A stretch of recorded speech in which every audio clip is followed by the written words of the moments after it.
잠언에서는 하나님을 경외하는 것이 무엇인지에 대해서 약 375개의 명령하는 그런 제시들을 하는 것을 볼 수가 있습니다. 하나님을 경외하는 것이 얼마나 중요한 것인지, 하나님과 친밀한 관계를 갖는 것이 왜 중요한지에 대해서 잠언은 우리를 거룩한 길로 인도해 주는 그 역할을 하고 있는 것이죠. 19절에서 25절까지 보게 되면 하나님을 경외할 때 외적인 증거로 나타나는 그러한 저희들의 삶의 모습이 어떠해야 하는지에 대해서 설명을 하고 있습니다. 예를 들면 하나님을 경외한다라고 했을 때 나는 어떻게 경외하고 있는가, 그것에 대한 증거는 나는 노하기를 더디하고 있는가 아니면 노하기를 속히 하고 있는가, 나는 어리석은 일을 하고 있는가 아니면 그렇지 아니한가, 나는 악을 도모하고 있는가 아니면 악한 계획을 하지 않고 있는가, 나는 이웃을 업신 여기고 있는가 아니면 나는 이웃을 사랑하고 있는가, 나는 빈곤한 자를 불쌍히 여기며 긍휼히 여기고 있는가 아니면 나는 선을 도모하고 있는가, 나는 진실됨으로 살아가고 있는가 아니면 그렇지 아니한가, 이런 부분에 대해서 하나님을 경외하는 외적인 증거하는 그 방법에 대해서 말씀하고 있습니다. 자, 그렇다면 지혜로운 성도로서 하나님을 경외하는 자로서 우리는 어떻게 살아가야 하는 것일까요? 21절에서 말씀하고 있는 것은 이웃을 불쌍히 여기고 존중해야 한다라고 말씀하고 있습니다. 21절 말씀 함께 읽겠습니다. 시작. 이웃을 업신 여기는 자는 죄를 범하는 자요, 빈곤한 자를 불쌍히 여기는 자는 복이 있느니라. 자, 보십시오. 이웃을 업신 여기는 것 그 자체가 죄를 범하는 것이다 라고 말씀하고 있습니다. 하나님께서 지혜로운 자에게, 우리 뉴라이프에게 명령하고 있는 것은 무엇이냐 하면 이웃에게 선을 베풀어야 한다라는 것입니다. 우리는 이 말씀에 순종해야 합니다. 감독과 집사 또는 목사와 집사의 자격에 대해서 디모데전서 3장에서 말씀하고 있는 내용만 보아도 이렇습니다. 선한 일을 사모하는 자, 나그네 대접하기를 잘하는 자, 오직 관용을 베푸는 자, 이 모든 일에 충성된 자는 디모데전서 3장 10절 말씀 보게 되면 그 후에 책망할 것이 없으면 감독이나 집사의 직분을 맡게 할 것이요 라고 말씀하고 있습니다. 그만큼 우리가 하나님을 경외한다라고 한다면, 우리가 믿는 자다라고 한다면 외적인 증거가 이렇게 나타나야 한다라는 것을 말씀하고 있는 것이죠. 세상에서는 가난한 자들을 무시합니다. 조롱합니다. 그러나 우리 뉴라이프들은 어려운 이웃을 불쌍히 여기고 사랑하고 이해하며 또한 배려하고 도와주어야 하는 것입니다. 이것이 하나님을 경외하는 외적인 표현입니다. 우리의 일상적인 실천은 하나님을 본받는 일입니다. 하나님을 경외하는 것입니다. 저 여러분 모두가 이 말씀에 순종하여서 하나님을 경외하며 외적인 증거로 이 모든 것을 나타내시는 저와 여러분이 되길 간절히 축원합니다. 이렇게 우리 이 말씀에 순종했을 때 하나님은 우리에게 놀라운 축복을 주시는데요. 그 축복이 어떠한 축복인가? 첫 번째, 우리를 보호해 주신다고 말씀하고 있습니다. 26절 말씀을 우리 함께 읽겠습니다. 시작. 여호와를 경외하는 자에게는 견고한 의뢰가 있나니 그 자녀들에게 피난처가 있으리라. 아멘. 하나님을 경외하는 자들에게 주어지는 특권이 무엇이냐 하면, 축복이 무엇이냐 하면 하나님께서는 우리를 보호해 주신다. 오늘 본문에서 26절 보게 되면 견고한 의뢰가 있다라는 뜻이 무엇이냐 하면 강한 확신이다라는 뜻이에요. 강한 확신. 자, 무엇을 확신할 수 있는가? 하나님을 경외하는 자들에게는 하나님께서 우리들에게 확실한 안전과 보호를 주시고 힘과 위로를 주시며 도우심으로 우리에게 모든 것을 공급해 주신다라고 말씀하고 있는 그러한 내용입니다. 자, 다른 표현으로는 무엇이냐면 이것은 제가 보는 견해인데요. 어떠한 강한 확신인가? 하나님께서 우리를 구원해 주셨고 그 구원의 완성을 이루기 위하여서 모든 것을 다 공급해 주신다라는 것에 대해 나는 강한 확신이 드는 거예요. 절대 나는 무너지지 않으리라. 절대 나는 시험 들어서 절망되지 않으리라. 낙심하지 않으리라. 반드시 나는 하나님의 자녀로서 빛으로서 온전한 성화를 이루어 나아가게 될 것이다. 하나님이 나와 함께 하신다라는 확신을 갖는 것이죠. 이러한 확신을 갖는 자들의 삶의 자세는, 그들의 삶은 다르다라는 것을 우리는 알 수 있습니다. 하나님을 경외하는 자들은 우리에게 확신을 주시고요. 하나님을 경외하는 자들에게는 어떤 확신을 갖게 되는 것인가? 사망에서 생명으로 옮겨졌다라는 강한 확신을 갖게 됩니다. 여호와를 찾는 자들에게는 부족함이 없게 하실 것을 믿는 강한 확신을 갖는 것입니다. 우리를 확실히 도우실 것을 우리가 이해하고 알고 있다면 우리의 삶이 어떻게 바뀌게 되는가? 마틴 루터가 종교개혁자입니다. 종교개혁을 할 때 개혁자는요, 쉽게 개혁하는 것이 아니에요. 모든 전통과 문화와 정치 세력, 그 모든 견제를 다 받으면서 홀로 외롭게 싸워야 하는 것이에요. 싸우는 것이 종교개혁입니다. 이 강한 확신을 가지고 싸울 때 얼마나 외롭고 얼마나 힘이 들며 얼마나 많은 어려움 가운데서 좌절을 경험하며 포기하려고 했을까요? 그러나 그는 종교개혁을 일으킬 때 강한 확신이 있었습니다. 하나님이 주신 선물이에요. 특권이에요. 그래서 그가 만든 찬양이 있습니다. 어떤 찬양일까요? 여러분 잘 아시는 찬양이요. 내 주는 강한 성이요. 내 주는 강한 성이요. 방패와 병기 되시니. 2절 보게 되면 내 힘만 의지할 때는 패할 수밖에 없도다. 그러나 힘 있는 장수 나와서 날 대신해서 싸우네. 이런 확신이 있다는 거죠. 이 세상 살아가는 것, 죄악 많은 세상 가운데 살아가는 것, 영적인 전쟁입니다. 많은 사람들이 교회를 비난할 수 있습니다. 믿는 자를 비난할 수 있습니다. 그러나 하나님을 의뢰하고 하나님을 경외하는 자들에게는 누가 우리를 보호해 주십니까? 하나님이 친히 우리의 방패가 되어 주신다라는 것입니다. 여러분 신앙생활 하실 때 많은 어려움이 있으실 거예요. 사업을 운영하실 때 많은 어려움이 있으실 거예요. 그러나 내 힘만 의지할 때에는 나는 패할 수밖에 없는 존재임을 내가 인정하고 오직 나의 힘과 방패가 되시는 하나님을 의지할 때 하나님은 우리에게, 나에게 강한 확신을 주십니다. 하나님이 나의 방패가 되어주신다. 하나님은 우리의 보호자가 되어주신다. 그 하나님이 주시는 놀라운 축복을 받으시는 저와 여러분이 되기를 간절히 축원합니다. 두 번째는 하나님을 경외하는 자에게 주는 특권이 있습니다. 바로 생명을 얻게 됩니다. 27절 말씀을 우리 함께 읽겠습니다. 시작. 여호와를 경외하는 것은 생명의 셈이니 사망의 그물에서 벗어나게 하느니라. 아멘. 자, 하나님을 경외하는 것은 생명의 셈이다. 셈이란 물이 땅에서 솟아나는 것을 말하는 것이죠. 땅에서 솟아나는 셈. 그러나 일반적인 셈은요, 물을 다 썼을 때 그 셈은 마르게 되는 것입니다.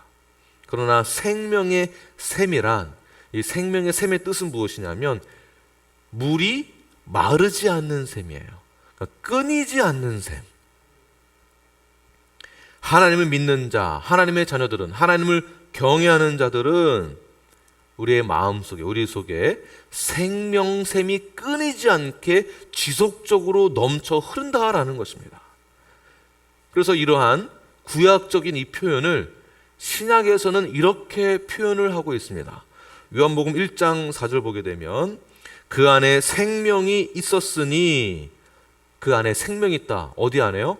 우리 안에 생명이 있는데 이 생명은 사람들의 빛이라. 그 생명이 빛이라고 말씀하고 있고요. 이 빛은 꺼지지 않는 빛을 말하고 있는 것이죠.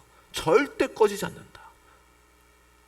요한복음 7장 38절 보게 되면 나를 믿는 자는 성경의 이름과 같이 그 배에서 생수의 강이 흘러 나오리라 하시니, 생수의 강이 우리 안에서 지속적으로 흘러난다는 것이에요. 지속적으로.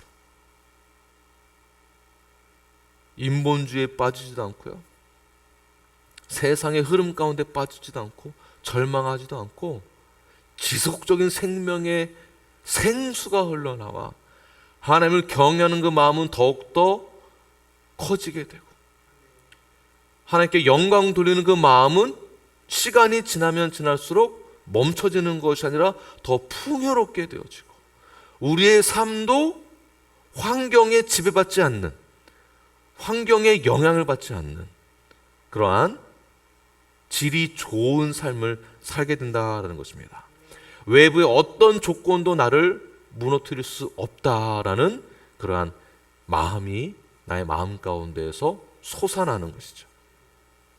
나의 인생에 가뭄이 찾아와도 생명샘이 나에게 있는 자들은, 그것을 경험한 자들은 영원토록 목마르지 아니하는 것입니다. 저는 우리 눈앞의 모든 성도들에게 이러한 생명샘이 가득 차서 영원토록 목마르지 아니한 그러한 삶을 살아내시는 저 여러분이 되길 간절히 축원합니다. 세 번째, 하나님께 영광을 돌리는 자, 경외하는 자의 특권은 무엇인가? 이것이 특권입니다. 잘 들어주십시오. 궁핍한 자를 불쌍히 여기는 것 자체가 특권이에요. 왜 그러는가 함께 살펴보겠습니다. 31절 말씀 우리 함께 읽겠습니다. 시작.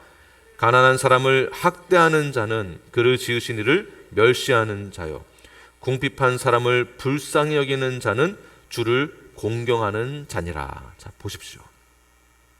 가난한 사람 학대하는 자는 무엇이라고요? 그를 지으신 이를 멸시하는 자다. 즉 가난한 자를 돌보지 아니하면, 불쌍히 여기지 아니하면 하나님을 멸시하다는 것은 무시한다는 뜻이에요. 하나님을 무시하는 것과 똑같다라는 것입니다.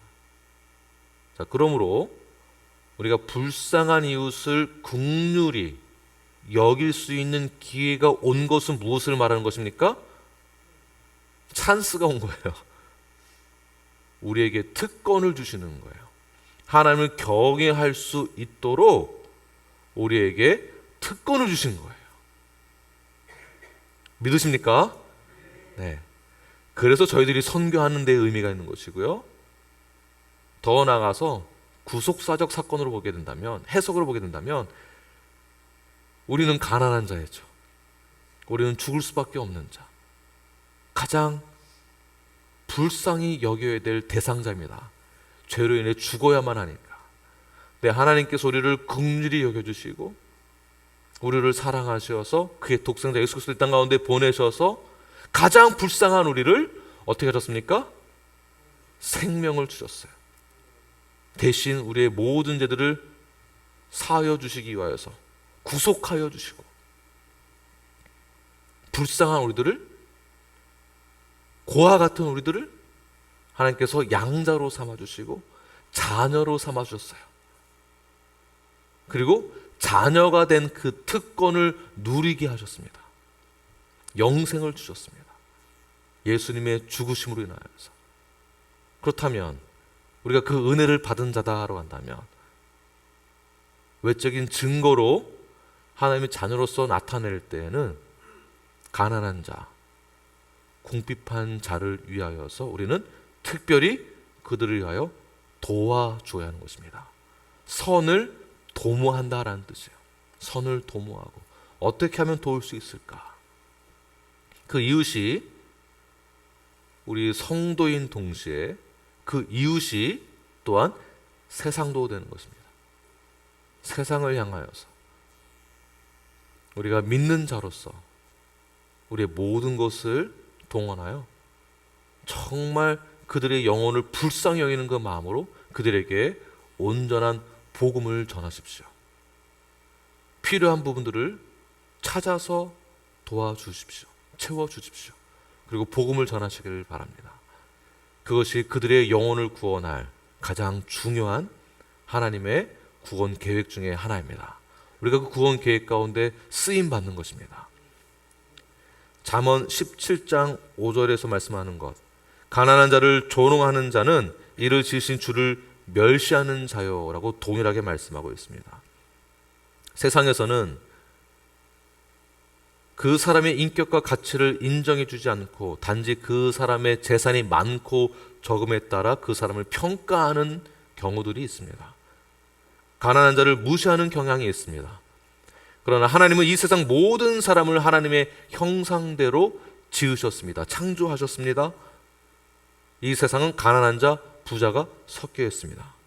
그러므로 하나님의 형상대로 창조되어진 지음받은 모든 사람들에게, 특별히 가난한 자들에게 우리는 멸시하는 대상자로 보는 것이 아니라 그들을 존중해주고 세워줄 때에 하나님의 형상도 창조 지은 이들이 더욱더 존중받을 때에 우리는 하나님을 경외하는 것과 같다라고 보는 것입니다.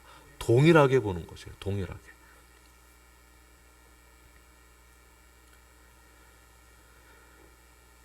고아를 먹이고 헐벗은 자를 입히고 나그네를 섬기며, 바울 역시 갈라디아서 2장 10절 보게 되면 가난한 자를 돌보는 그 사역에 전념했던 것을 볼 수가 있습니다. 우리 교회가 어려운 이웃을 도울 수 있는 찬스가 왔다면 그것은 특권입니다. 여러분 개인에게 우리 교회 안에서 사역에 동참할 수 있는 기회가 온 것 자체가 나에게 주신, 하나님이 나에게 주신 특권이다라고 보는 것이, 이것은 특권입니다. 섬길 수 있는 기회가 왔다면 특권으로 여기십시오. 하나님이 말씀하신 이 명령에 참여할 수 있는 기회가 왔다면 특권으로 여기십시오. 예수님이 우리에게 이렇게 생명을 우리에게 주신 것처럼 우리도 동일하게 이웃을 향하여서, 타자를 향하여서 내가 받은 그 사랑을 그대로 전해야 될 의무와 책임이 있는 것입니다. 정리하겠습니다. 하나님을 경외하는 자들에게 주는 특권은 하나님은 우리를 보호해 주신다라는 것, 견고한 의뢰, 강한 확신을 주십니다. 그 강한 확신을 갖는 자들은 하나님이 나와 함께 하심으로 모든 상황 가운데에서 방패가 되어주신다. 두 번째는 마르지 않는 생명의 샘을 나에게 주신다라는 것. 세 번째는 궁핍한 자를 불쌍히 여기는 것 자체가 우리에게 특권이 됩니다. 이 세 가지를 놓고 우리가 다 함께 기도드리길 원합니다. 우리 함께 기도할 때, 주님, 나에게 이 귀한 마음을 허락하여 주시옵소서. 내가 하나님을 경외하기를 원합니다. 그 경외하는 그 방법은 수평적으로는, 외적인 증거로는 이웃을 도울 때, 이 세상을 살아갈 때 나에게 강한 확신이 있는 줄 믿습니다. 믿는 신자로서, 성도로서 이 세상 살아갈 때, 사업을 운영할 때, 가정 가운데에서, 개인의 삶 가운데에서, 나의 모든 삶의 영역 가운데에서 어려움이 닥친다 할지라도 나의 믿음을 흔들리지 아니하고 내가 주님을 향하여서 나아갈 그 강한 확신이 있음을 내가 믿습니다. 그 강한 확신을 나에게 허락하여 주시옵소서. 내 안에 마르지 않는 그 생명의 샘이 넘쳐흐르게 하여 주시옵소서. 궁핍한 자를 불쌍히 여기며 선을 도모하는 자가 되게 하여 주시옵소서. 저희들이 이렇게 하나님을 경외하며 나아갑니다. 그 경외하는 우리 뉴라이프가 될 수 있도록, 내가 될 수 있도록 인도해달라고 다 같이 간절한 마음으로 우리 주여 세 번 외치시면서 기도하겠습니다.